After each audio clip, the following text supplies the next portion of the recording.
जय हिंद दोस्तों। आज के हमारे इस वीडियो का टारगेट है ये जानना कि ऐसी क्या 6 चीज़ें हैं जो हम प्रीलिम्स 2022 के पेपर से सीख सकते हैं और उसे प्रीलिम्स 2023 पे अप्लाई कर सकते हैं। जो भी मेरा एग्जाम के साथ एक्सपीरियंस रहा है मैं उसको शेयर करना चाहूँगा। इसमें सबसे पहली जो चीज़ है वो है avoiding the unexpected and vague topics. जैसा कि आप ये क्वेश्चंस देख सकते हैं, which one of the following lakes of West Africa has become dry and turned into a desert. ये क्वेश्चन 2022 प्रीलिम्स का है। इसी तरह से कौटिल्य अर्थशास्त्र पे क्वेश्चन आया था। अब इस तरह के क्वेश्चन देखकर अगर हम अर्थशास्त्र बुक को ही पढ़ने लगें या उसके कुछ नोट्स रेफरेंस देखने लगें कि ये क्वेश्चन सॉल्व कर लें, या फिर हम इस क्वेश्चन पे जाएं कि अफ्रीका में एक बहुत ही रैंडम लेक पूछ लिया है तो उसको कैसे सॉल्व करें, या फिर ये पिछले 2-3 साल में कहीं न्यूज़ में था इसलिए पूछा है, तो बहुत डिटेल पे जाएं। इससे होता क्या है, हमारा टाइम वेस्ट होता है।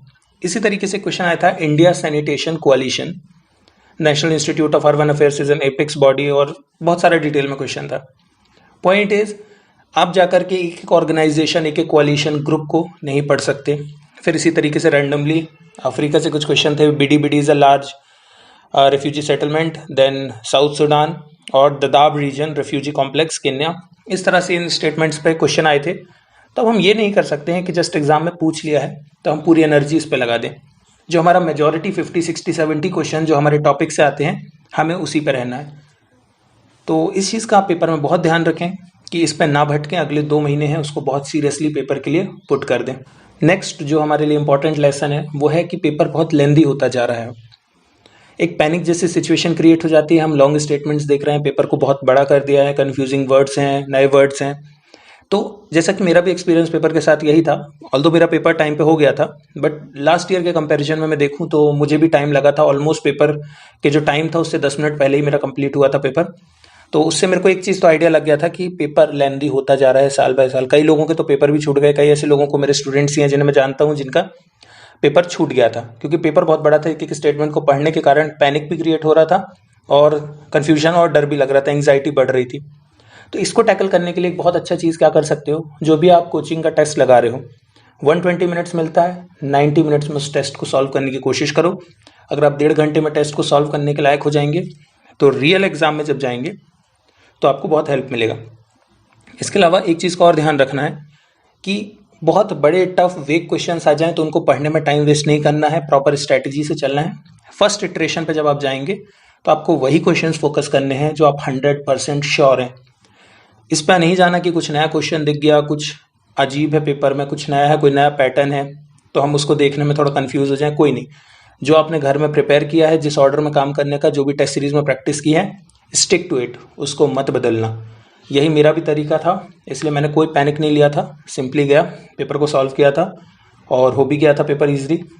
ठीक, चलिए थर्ड पॉइंट पे आते हैं हम। Try to ignore history. I am a teacher of history itself. मैं पढ़ा भी रहा हूँ हिस्ट्री, बट मैं एक ही चीज़ कहूँगा कि मेंस के लिए ठीक है, जो भी है पढ़ने के लिए सिलेबस इंपॉर्टेंट है। एक बेसिक लेवल पे जो हिस्ट्री आप पढ़ रहे हैं वो पढ़ें, लेकिन हिस्ट्री में बहुत ज़्यादा डीप में नहीं जाना है क्योंकि हिस्ट्री वेग होती जा रही है साल बाय साल। इन्वायरमेंट, साइंस, इकोनॉमी और पॉलिटी हमारे कोर सब्जेक्ट्स हैं, इस पर फोकस करना है। हिस्ट्री का कॉस्ट बेनिफिट जो है वो बहुत कम होता जा रहा है। जैसे यही क्वेश्चन था कुलाधारन, लाइक मुझे ये सोर्सेज में कहीं नहीं मिला कि ये क्वेश्चन कैसे सॉल्व हो रहा है, या हो सकता है कहीं लिखा भी हो तो बहुत वेगली लिखा हो। तो मेरा जो एक्सपीरियंस है वो यही कहता है कि हिस्ट्री पे बहुत ज़्यादा हमें एनर्जी नहीं लगानी है। जो करंट बेस्ड टॉपिक्स हैं उस पर फोकस कर सकते हैं क्योंकि यूपीएससी जो क्वेश्चन है वो करंट और स्टैटिक का मिक्स पूछ रहा है और मेजॉरिटी क्वेश्चन हमारे इन्वायरमेंट, साइंस, पॉलिटी और इकोनॉमी से ही आ जाते हैं। तो आप एक इस चीज़ का ध्यान रखें। इसके बाद जो फोर्थ सबसे इंपॉर्टेंट चीज़ है वो ये है कि कंसेप्चुअल क्लैरिटी ज़्यादा इंपॉर्टेंट है फैक्चुअल क्लैरिटी से। मैं हमेशा एक बात कहता हूँ, लिमिटेड सोर्सेस और लिमिटेड नॉलेज में अंतर होता है। लोग कई बार क्या करते हैं, मिसअंडरस्टूड करते हैं कि लिमिटेड सोर्सेज पढ़ने हैं दैट मीन्स हमें लिमिटेड पढ़ के जाना है। ऐसा बिल्कुल भी नहीं है। कुछ सब्जेक्ट्स हैं जैसे कि इन्वायरमेंट और इकोनॉमिक्स, यहाँ पर बहुत ज़्यादा डेप्थ में क्वेश्चन पूछ रहा है। इन्वायरमेंट में तो पूछेगा भी क्योंकि फॉरेस्ट सर्विस का पेपर भी जुड़ा हुआ है। तो इस चीज़ का ध्यान रखें। जैसे यही क्वेश्चन था कन्वर्टेबल बॉन्ड्स पे, इस पर जो स्टेटमेंट्स है, as there is an option to exchange the bond for equity, convertible bonds pay a lower rate of interest. कई लोगों को बहुत कन्फ्यूजन हो रही थी इन स्टेटमेंट्स में। तो इस चीज़ का ध्यान रखें कि हमें जो फोकस करना है पेपर में 2023 के लिए वो अपना नॉलेज बेस बहुत बढ़ाना है। सोर्सेज लिमिटेड रखने हैं ठीक है, लेकिन करंट हो गया, न्यूज़पेपर हो गया, जो भी आपके अदर सोर्सेज हैं उसको इनलार्ज कीजिए। इन्फॉर्मेशन को हमेशा रिटेन करते रहिए। कोई भी नए वर्ड पकड़ो, उस पर जाकर डिटेल पे विकिपीडिया पे किसी और साइट पे पढ़ना चाहिए। तो इस चीज़ पे हमें ध्यान रखना है कि कंसेप्चुअल क्लैरिटी पे हमें बहुत फोकस करना है। इसके बाद हमारा नेक्स्ट पॉइंट है, करंट अफेयर्स का डोमिनेंस साल बाय साल बढ़ता जा रहा है। इस बार भी 60+ क्वेश्चन या तो डायरेक्टली करंट अफेयर्स थे या तो इनडायरेक्टली स्टैटिक थे, लेकिन इनडायरेक्ट करंट अफेयर्स के कारण ही पूछे गए थे।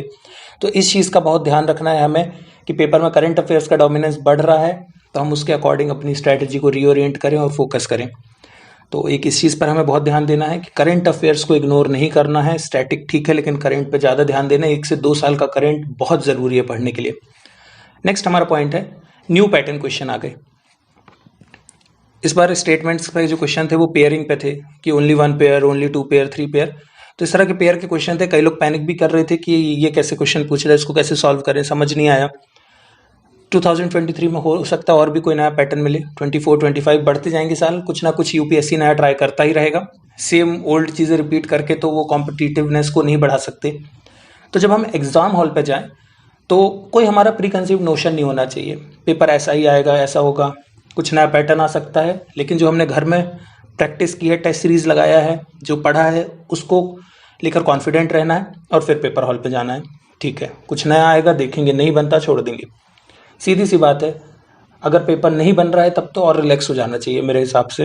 अब तो नहीं ही बन रहा है तो अब तो जो तुक्का लगाना है, लॉजिक लगाना है, फ्री होकर खेल सकते हैं। जब बहुत अच्छे से बन रहा है तो थोड़ा एंग्शियस हम हो सकते हैं कि बन तो अच्छे से रहा है, कोई गलती नहीं करनी है। लेकिन जब बन ही नहीं रहा है, कोई बहुत नया कुछ आ गया, तो फिर तो एंजॉय करके करना चाहिए पेपर को कि ठीक है अब तो बन ही नहीं रहा है तो फिर अब तो जो एक्सपेरिमेंट करना है कर लेते हैं, फेल होंगे तो देखा जाएगा। तो फिर ये सिचुएशन आती है। तो पैटर्न को लेकर ज़्यादा फोकस नहीं करना है। आई होप आपको ये सब समझ आया होगा। आज की वीडियो के लिए इतना ही, मिलते हैं नेक्स्ट वीडियो में। Thank you so much. जय हिंद।